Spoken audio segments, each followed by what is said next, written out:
Buenas tardes, bienvenidos al canal de YouTube del Centro Sefarat Israel. Mi nombre es Jessica San Román y soy la directora del área de Educación, Holocausto y Antisemitismo.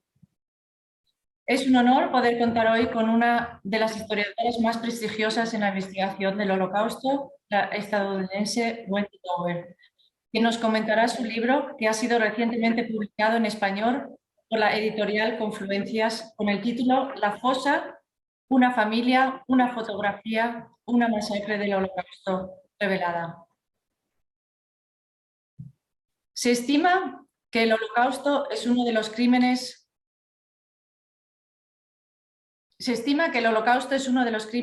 del siglo XX más documentados. Sin embargo, las fotografías que muestran el momento mismo del asesinato son muy escasas, pero ampliamente conocidas por los historiadores. Algunas de estas fotografías, que forman parte de nuestro imaginario colectivo del Holocausto, se pueden ver actualmente en la exposición en nuestra sede del Centro Sefarat Israel hasta el 15 de julio. El título de la exposición es Seeing Auschwitz y hace hincapié precisamente en el intento de obligar al espectador a detenerse ante las pocas imágenes que disponemos, a reflexionar sobre su origen, es decir, quién tomó la fotografía, en qué momento, con qué propósito, quién está retratado y qué es lo que queda fuera de la instantánea.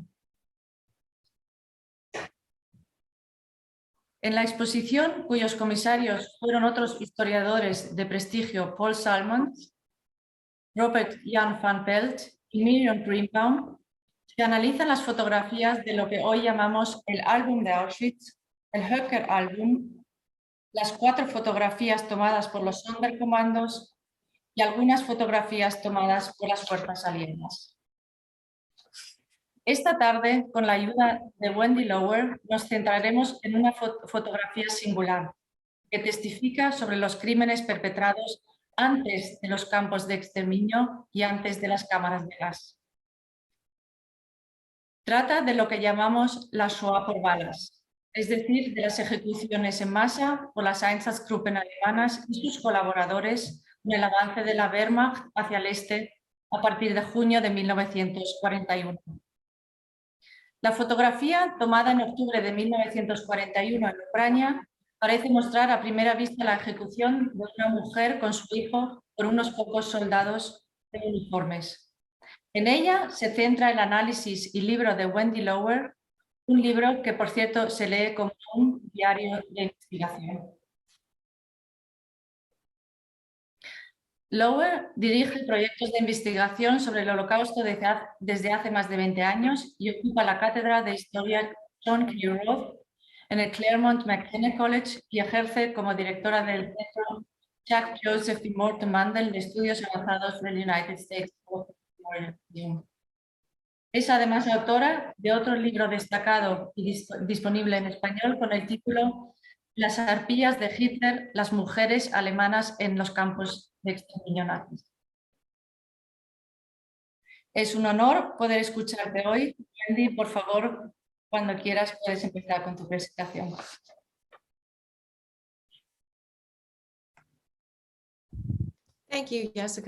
Muchísimas gracias, Jessica, por esta presentación muy generosa. A lo mejor demasiado, porque ahora mismo no estoy dirigiendo el Mandel Cine. Estuve ahí hasta el año 2018 y ahora mismo, bueno, pues la persona que me ha sucedido está haciendo un trabajo excelente. Yo sigo participando en el museo, pero desde el punto de vista ya más académico. Bueno, pues quiero dar la bienvenida a todos los seguidores del canal de YouTube del Centro Sefarat Israel.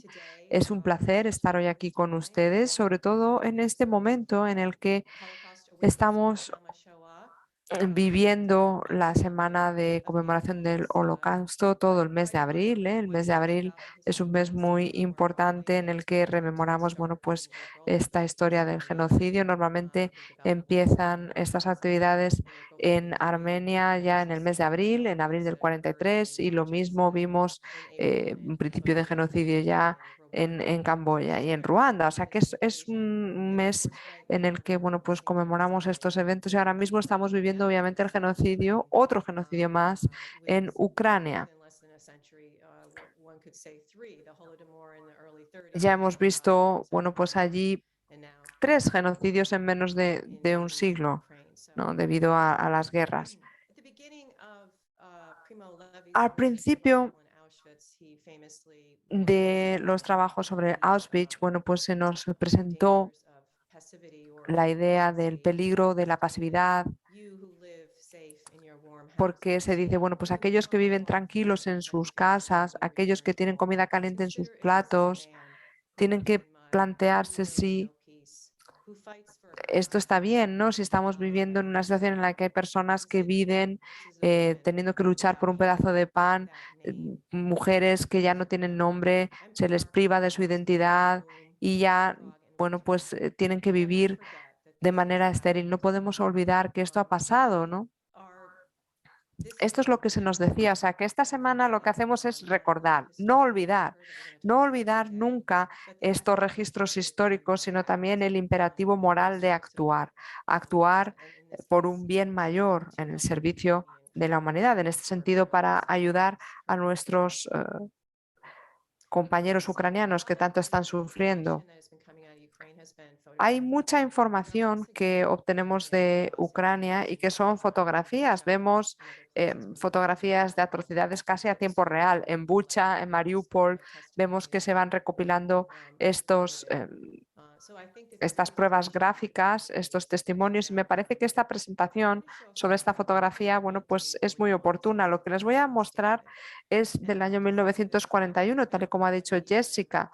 Mi libro se publicó hace un año más o menos y estoy encantada de que se haya traducido ahora al español. Estamos hablando de una fotografía muy problemática de colaboración, de asesinato, y me recuerda al tipo de fotografía que estamos viendo también en la situación en Ucrania ahora mismo, con las fosas comunes, con toda la destrucción, incluso con la proliferación de los teléfonos móviles. Tampoco hemos visto hasta el momento una foto del acto de asesinato en el momento en el que se produce. A lo mejor estas fotografías empiezan a aparecer más adelante, ya veremos. Y cuando lo hagan, tenemos que ver cómo vamos a responder a ellas, cómo las vamos a analizar, cómo vamos a intentar ver qué es lo que está pasando con esa fotografía.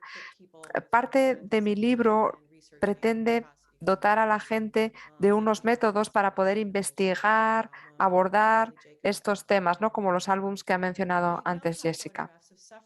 Sabemos que las fotografías de sufrimiento pueden conmover al público y pueden hacer que se tomen medidas. Por ejemplo, la niña desnuda que huía del ataque de Napalm en Vietnam, lo mismo el niño que apareció ahogado en una costa tras intentar emigrar. Son fotografías que evocan nuestras emociones, nuestros sentimientos. Ahora mismo, bueno, pues estamos analizando muchas fotografías y muchas de las que vamos a ver son de Ucrania. Los eventos que se están produciendo en la actualidad, lo cierto es que tienen mucho que ver con lo que estamos mostrando también en mi libro, ¿no?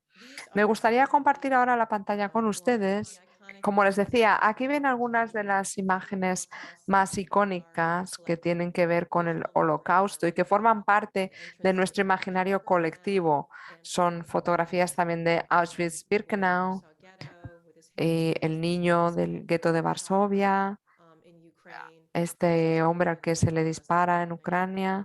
Muchas de estas fotografías fueron tomadas en 1941. Aquí vemos otra familia judía en el sur de Ucrania, perseguida por estas unidades del colaboracionismo. Y bueno, pues aquí hay fotografías que se tomaron justo después del descubrimiento de los aliados al entrar en los campos de exterminio en 1945. La historia del Holocausto se centra mucho en estos documentos gráficos y sé que los documentos más gráficos fueron objeto de un debate académico, ¿no? Pero el debate era más bien sobre la ética, hasta dónde había que llegar y también el hecho de utilizar documentos nazis o diarios personales. El hecho de contar con una fotografía nos permite abrir nuevas vías de descubrimiento sobre el Holocausto. El libro La fosa empezó en el año 2009. Yo estaba trabajando ahí en un archivo en Washington y había dos personas que venían de Praga y que traían una serie de fotografías que se habían tomado en Mariupol, no Mariupol, Mariupol, en el centro de Ucrania.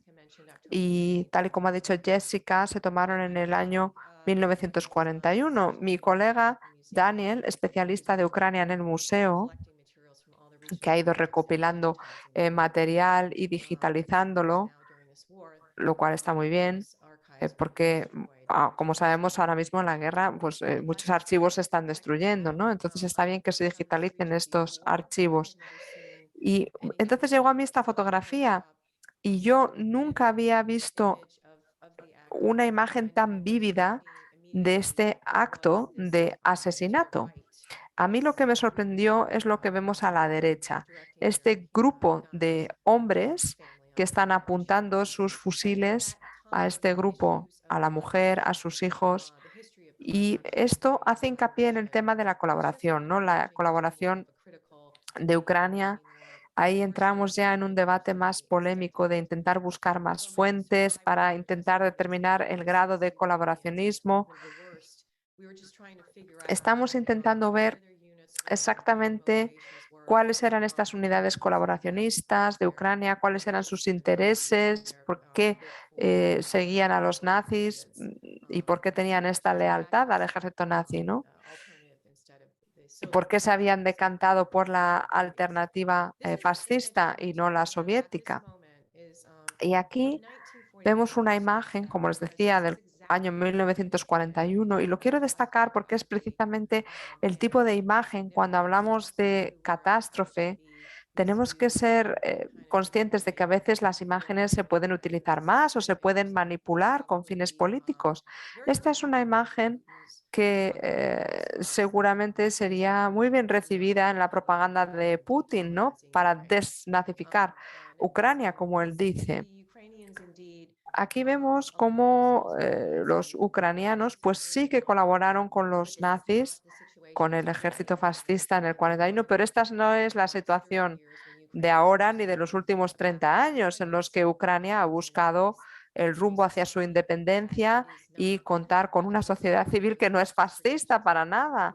De hecho, estas proyecciones fascistas a las que hace referencia Putin son más bien un reflejo de lo que está pasando en Rusia en la actualidad y no en Ucrania. Lo que vemos en esta imagen es el colaboracionismo. Ucranianos, alemanes no hablan el mismo idioma, pero están juntos y lo que comparten es este odio, este antisemitismo, y muestra también en parte la participación de muchos países europeos, ¿no? Esto vemos que es una foto tomada por dos periodistas que, eh, bueno, que no eran de Ucrania, ¿no? Y la foto que me trajeron mis compañeros venía de Praga y al examinarla empecé a ver distintos elementos que iban surgiendo y que tenían que ver con nuestro conocimiento del Holocausto. ¿Qué más podíamos dilucidar tras ver esta imagen? Y es muy importante que nos fijemos, por ejemplo, aquí en los zapatos, ¿no? La pérdida de vidas, la escala, si lo vemos en los museos de Washington o de Auschwitz-Birkenau, pues es descomunal, ¿no? Pero aquí vemos aquí los zapatos y si hacemos zoom, vemos que hay también casquetes de bala, con lo cual esto demuestra que este no era sino uno más de todos los asesinatos que estaban produciendo. Además, se hacían a plena luz del día. Otros autores que han documentado estas actividades se plantean la situación de las víctimas del Holocausto, que no solo iban a encontrar la muerte en las cámaras de gas, sino también en estas ejecuciones masivas. Y seguramente aquí más de la mitad de las víctimas que fallecieron en estas ejecuciones masivas en los antiguos territorios de la antigua Unión Soviética, pues fueron asesinadas así. Una de cada 4 víctimas de las que fallecieron en el Holocausto, 1 de cada 4 murieron en el territorio de lo que en la actualidad es Ucrania. O sea que si nos planteamos lo que está pasando hoy en Ucrania y con sus fronteras, bueno, pues vemos que es una historia que ha venido viviendo el país en los últimos 100 años. Pero esto de que los asesinatos se produjesen a plena luz del día plantean cuestiones sobre el holocausto, ¿no? ¿Cómo se podía hacer así? ¿Cómo podemos interpretar también todo el paisaje? Los nazis utilizaban la naturaleza para trabajar a su favor. En estos campos de concentración utilizaban ríos, ciénagas, fosas como lugares de ejecución. Y la fosa, bueno, pues es algo muy, muy importante. Es algo que luego se dinamitó para cubrir los restos. Y esto, bueno, pues muestra la topografía del genocidio, cómo buscaban escenas para sus crímenes que se pueden estudiar y se pueden ir desvelando en la actualidad. Aquí vemos, bueno, pues los asesinatos eh, producidos por los alemanes y aquí intentamos ver qué unidad estaba participando en esta actividad. Es el batallón 303 y aquí, bueno, pues vemos que también hay personas que llevan un uniforme de policía. El sombrero que llevan es distinto, los botones del uniforme son diferentes, también el color, con lo cual esto plantea preguntas, ¿no? ¿Qué unidad estaba llevando a cabo estos asesinatos? ¿Era una asesinada, un comando, un grupo de colaboracionistas? Los hombres que están al lado, bueno, aquí vemos a otro hombre ahí que es un colaboracionista, es una persona de Ucrania y aquí vemos pues cómo iban implicando a distintos segmentos de la sociedad, a personas del país, a ciudadanos autóctonos para que participasen en sus actividades. Aquí vemos también el humo. Les estoy mostrando, es cierto, un análisis muy frío, ¿no? Porque realmente estamos hablando aquí del asesinato de una familia que obviamente no quería que estos fuesen sus últimos momentos de vida y seguramente no querrían que se les fotografiase aquí. Vemos el humo y esto es una prueba más de que estamos ante una ejecución masiva. Este es un estilo de ejecución masiva porque, como les decía, aquí se produce una situación en la que vemos el humo de las víctimas anteriores y cuando llega la siguiente víctima a la que se va a fusilar, pues todavía está viendo el humo de la persona que han fusilado antes, con lo cual esto demuestra que acababan de asesinar a alguien justo antes y parece que esto indica pues que habría otra víctima, a lo mejor era el padre de familia, a lo mejor era un hermano. Parece que esta persona habría sido asesinada antes y esta era la metodología nazi también, ¿no? Primero asesinaban al hombre porque, bueno, pues era más probable que estos fueran la fuente de resistencia. El hecho de que la familia tuviese que vivir este momento horrendo y atroz juntos como familia es lo peor, la peor pesadilla a la que uno se puede enfrentar, lo peor que nos podemos imaginar en la historia de esta familia. En el verano de 1941, Hitler tenía claro que este genocidio tenía unas raíces biológicas y veía, bueno, pues que los otros grupos étnicos eran una amenaza y la solución final, como él decía, era eliminar a estos otros grupos.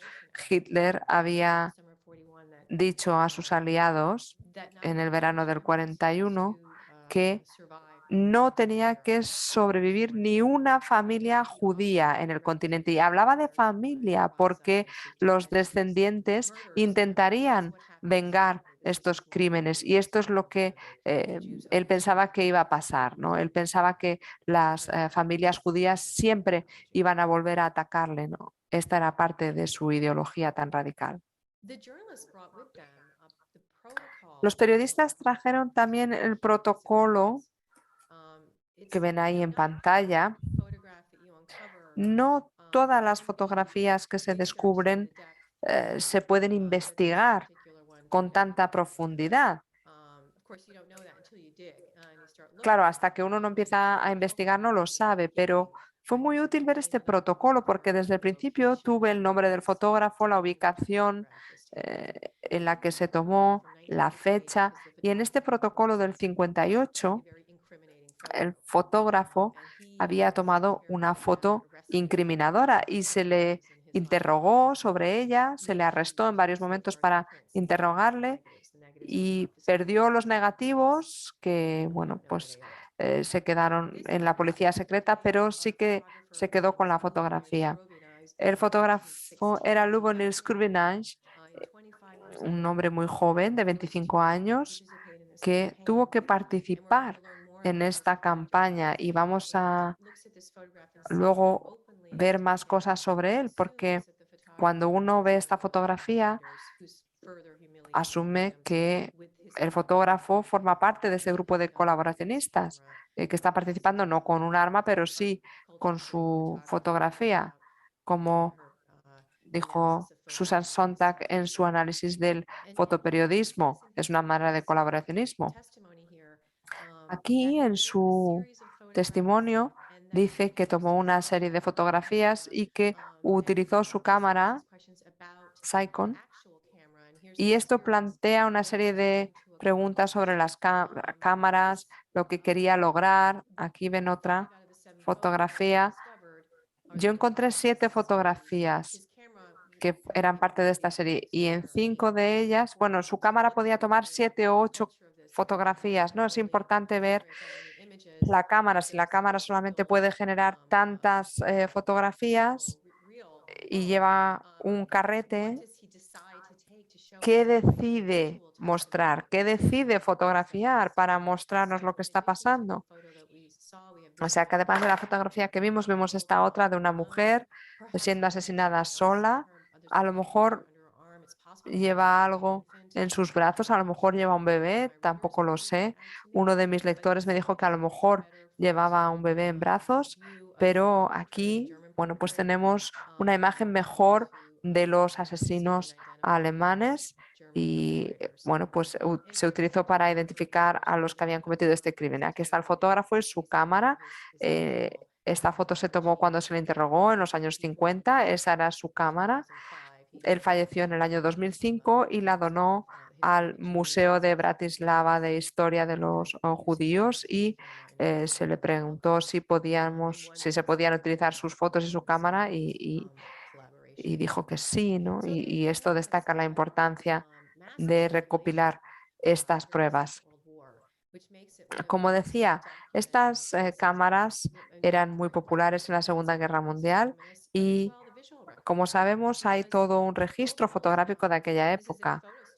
Goebbels, esta es una fotografía de estudio que tomó Skrovinaj en aquella época, septiembre de 1941, un mes antes de tomar la otra fotografía, y está ahí en el centro y ahí, bueno, pues vemos que tiene su cámara y que lo que hace es mantener un registro visual de todas las acciones que van llevando a cabo. Participó en la operación, se participó también en la operación Barbarossa cuando los nazis invadieron la Unión Soviética.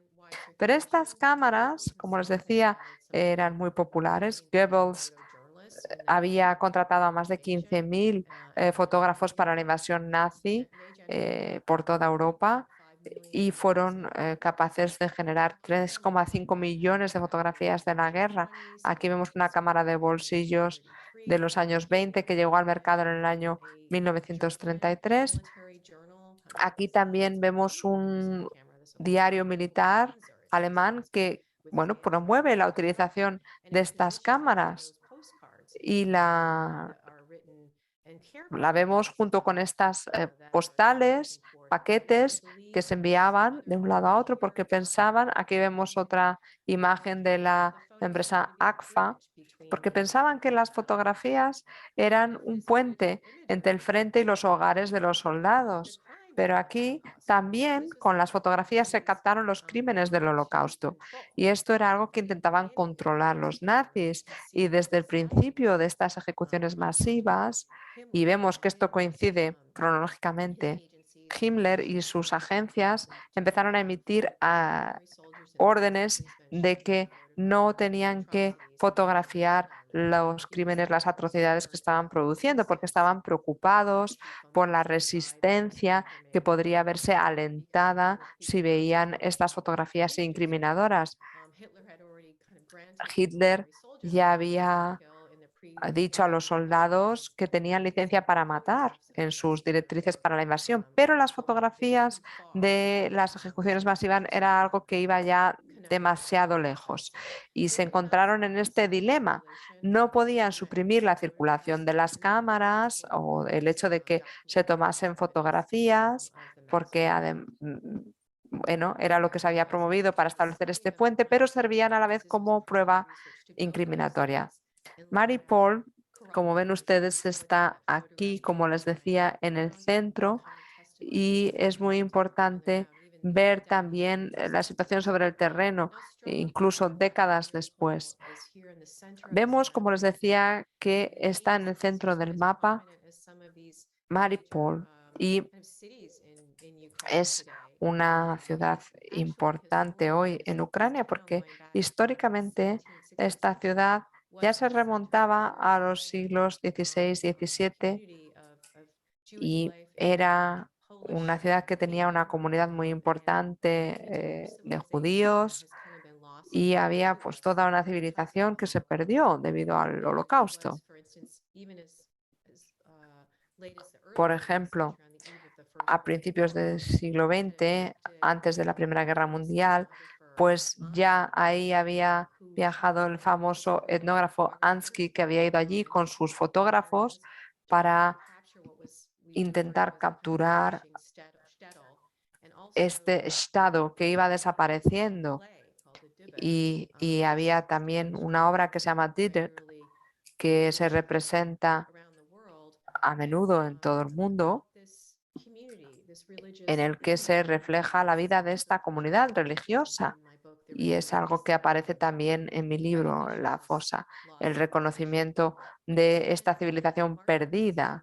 Cuando uno está a día de hoy en Mariupol, bueno, hoy no sé cómo está, no lo he visto, no he visto las imágenes por satélite de Google después de la destrucción de la invasión rusa, pero en el año 2014 y 2016 tomé estas fotografías y este era el mercado central de Mariupol. Y este era el centro de la ciudad, ahí había un bazar, un mercado, ahí los ucranios y los judíos pues se mezclaban, observaban cómo vivían, intercambiaban bienes. Hubo décadas de cohabitación pacífica. Obviamente hubo episodios como los pogromos antes de la Primera Guerra Mundial, o sea que tampoco era una historia en la que hubiese una cohabitación pacífica durante todo el tiempo. Y lo cierto es que a veces, como me contaron las personas que vivían allí,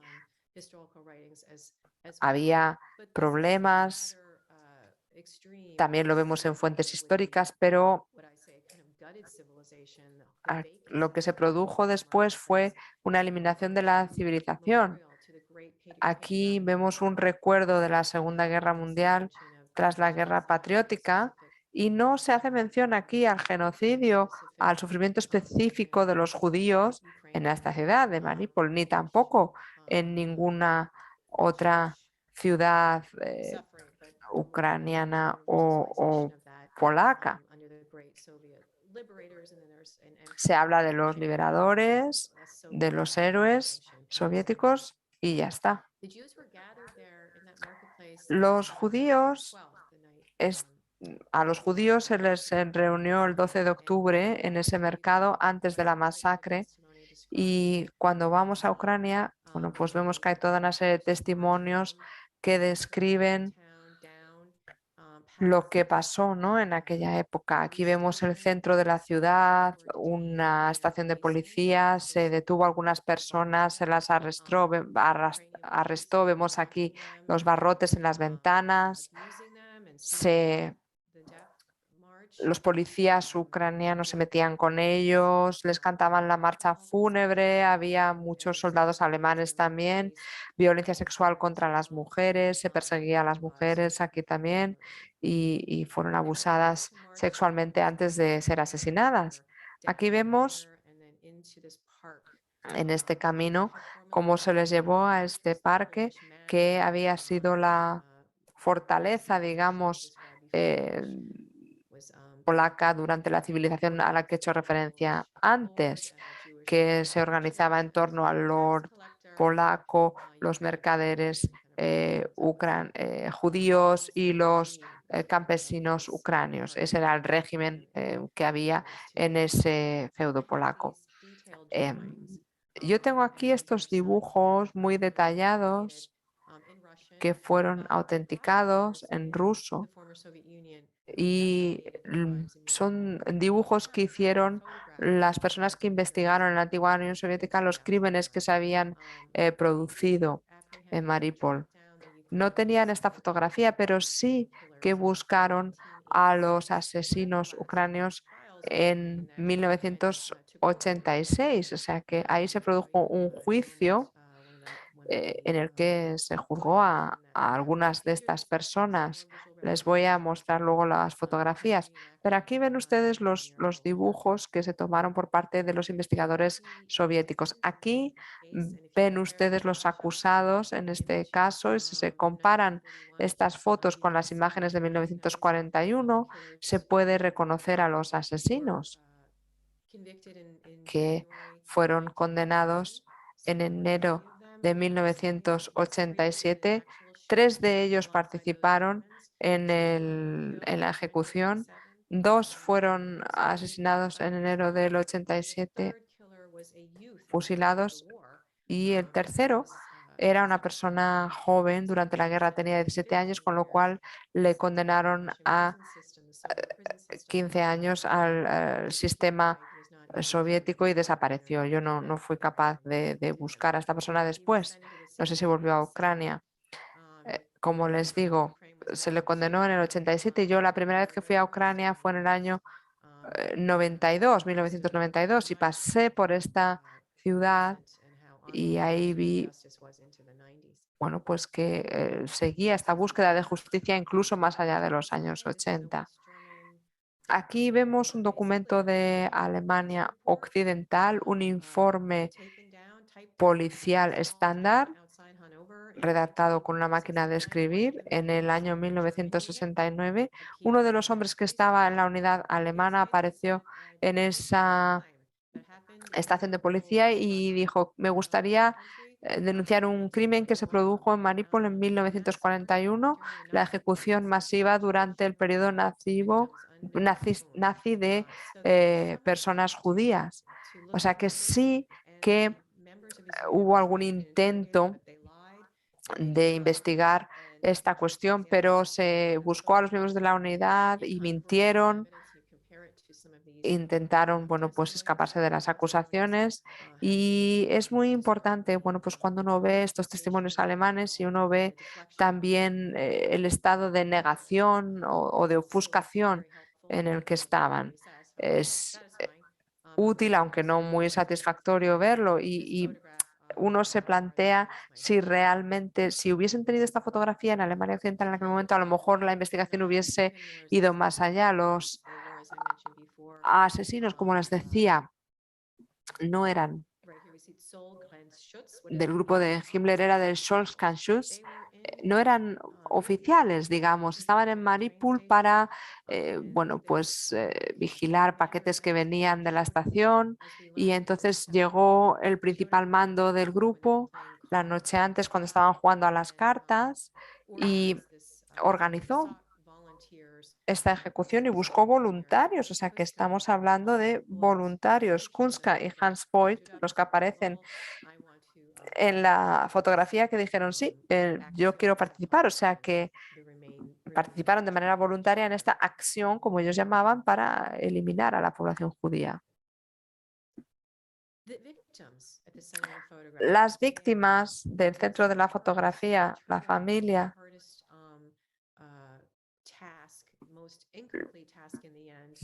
lo más difícil, la tarea más difícil y que quedó inconclusa fue esta, porque no pude identificar su identidad y me sorprendió porque normalmente nosotros, bueno, pues vamos mencionando los nombres de las víctimas cuando vamos creando las bases de datos.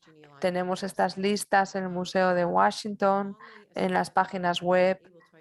Y yo pensaba que iba a poder identificar a estas víctimas combinando estos registros, la documentación nazi, las listas que ya tenemos, la fotografía, volviendo a la ciudad, pero el registro está incompleto. Como les he dicho, 1 de cada 4 víctimas fallecieron en el territorio de lo que hoy es Ucrania. Y la mitad de las víctimas del Holocausto que no podemos identificar son de esta zona también, porque fue muy rápido. No se les hizo ningún tatuaje, se les llevó a una zona del pueblo, les asesinaron y les tiraron a fosa común. Y esta lista que ven aquí se elaboró cuando los soviéticos volvieron e intentaron investigar lo que había pasado. Estamos hablando de supervivientes, de personas que estaban en la zona con los nombres y apellidos de algunas viudas, y la lista está incompleta. Más de 960 judíos fueron asesinados ahí y en la lista solo hay 450. Pero bueno, yo fui investigando estos nombres y fui mirando las unidades familiares, intenté ver aquellas unidades que a lo mejor tenían un niño de la edad del que aparece en la foto, que a lo mejor hubiese nacido en el año 35, 36. En esta lista de aquí vi una familia, la Basenyuk, que parecía encajar con la familia que aparecía en la foto. Bueno, esta hoja la rellenó un superviviente. Aquí vemos a Svetlana Gurniskaya, que había sido evacuada con su familia en el año 41, volvió a Mariupol y se le dio esta fotografía de esta familia del año 1941, lo que quedaba de la familia, la mujer y los niños, y dijo que, bueno, pues habían sido asesinadas en su parque local. Y a lo mejor esta mujer de la esquina podría ser la mujer de la fotografía y estos eran sus primos que podrían ser los niños de la fotografía. El niño que estaba en el regazo de la madre y el que le daba la mano. Y estas son, bueno, pues otras parientes.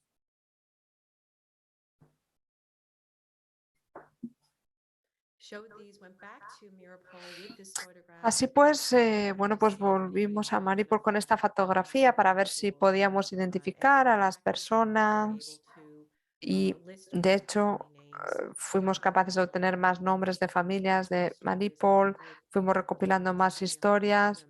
Estuve allí con el padre de Bois para, bueno, pues registrar estas historias, para que nos fuesen contando las personas que vivían allí, qué es lo que recordaban de aquel día, del año 41. Aquí había un hombre que en aquella época era un niño, un campesino que trabajaba en la zona y miró pues, nos describió lo que había visto, y lo cierto es que se correspondía con las fotografías que nosotros habíamos ido viendo también. Por último, fuimos a la zona de la ejecución para ir identificando, gracias a los dibujos de los soviéticos que investigaron estos actos, y llegamos a una zona que estaba demarcada.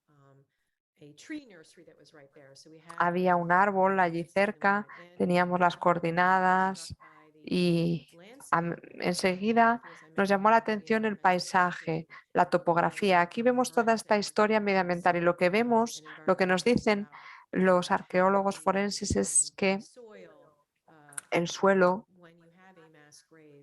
cuando hay una fosa común, la contracción y la expansión del suelo es distinta. ¿Qué pasa con la vegetación cuando hay cuerpos que se están descomponiendo ahí? ¿Qué pasa cuando estas zonas luego han sido saqueadas porque la población, los supervivientes buscan oro, por ejemplo?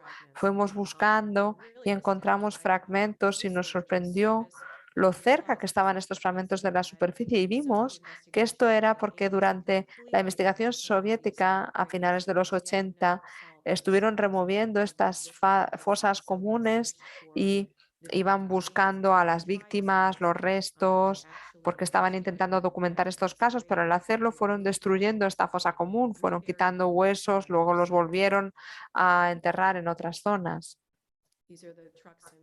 Aquí vemos los camiones, los bulldozers que se utilizaron. Y para concluir, sí que me gustaría que ahora echásemos la vista atrás y volviésemos a este momento, al poder de estos zapatos en el centro de la fotografía. ¿Por qué es importante que analicemos estas fotografías? Antes del Holocausto, los zapatos vacíos en el arte aparecían como símbolo del arte y los zapatos representan una pérdida y esto, bueno, pues es un símbolo, ¿no? Los zapatos representan la ausencia en el luto. Y me gustaría leer ahora algunos versos del poema de Abraham Leicester que hablaba de zapatos, ¿no? En un gueto de Lituania. Y dijo, los pies de estas botas con botones fuera ya no tienen cuerpos. ¿Dónde están los niños de estas botas? ¿Son siempre botas vacías?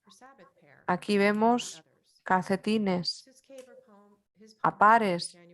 Pero ¿dónde están estas personas? Este poema se escribió en el año 1943 y en este poema, bueno, pues establece el luto, el dolor que representaban estos zapatos. Estos zapatos aparecen desnudos, vacíos, articulan el pasado y son un testimonio de este dolor, de esta pérdida. No son como los objetos que vemos en el Museo de Birkenau o los que vimos al lado del Danubio en Budapest. Una fotografía que puede ir pasando de generación a generación para los investigadores, para las personas que intentan buscar a los responsables de estos crímenes y nos permite arrojar luz sobre estos crímenes y nos permite obtener esta información y toda esta emoción. Las fotografías pueden despertar sensibilidad. Las fotos de atrocidades parecen imposibles, nos repelen, pero se pueden convertir en una historia, en un testimonio sin palabras. También pueden ser objeto de manipulación. Aquí hay una fotografía que muestra la búsqueda de los perdidos y los zapatos. Son mujeres en la sinagoga que buscan qué ha pasado con las personas en las que se han deportado, ¿no? Identificándolos por sus zapatos. Y esta imagen se utilizó en un juicio en Canadá contra los gendarmes que participaron en esa deportación de judíos en el año 44 hacia Auschwitz-Birkenau. Las fotografías a veces nos llevan a engaño porque no siempre consiguen capturar la realidad del evento o de las personas que participaron. El hombre judío asesinado seguramente con esta familia ya no está ahí, aunque sus zapatos están en la imagen. No lo vemos en la imagen a él. No podemos ver tampoco la cara de las víctimas que están esperando su destino fatal, ni tampoco del de fotógrafos eslovacos, sus compañeros, los casquetes de las balas.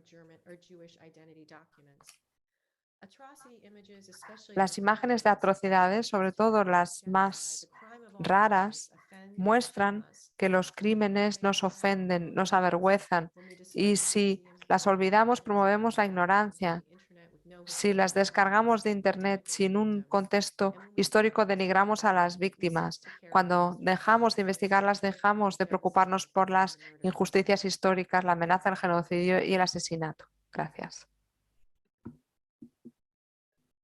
Muchas gracias, Wendy. Muchas gracias por este análisis y esta investigación, desde luego, impresionante. Quería preguntarte si tu libro ahora mismo está recibiendo más atención con la guerra en Ucrania y si tienes algún proyecto pendiente allí sobre el terreno.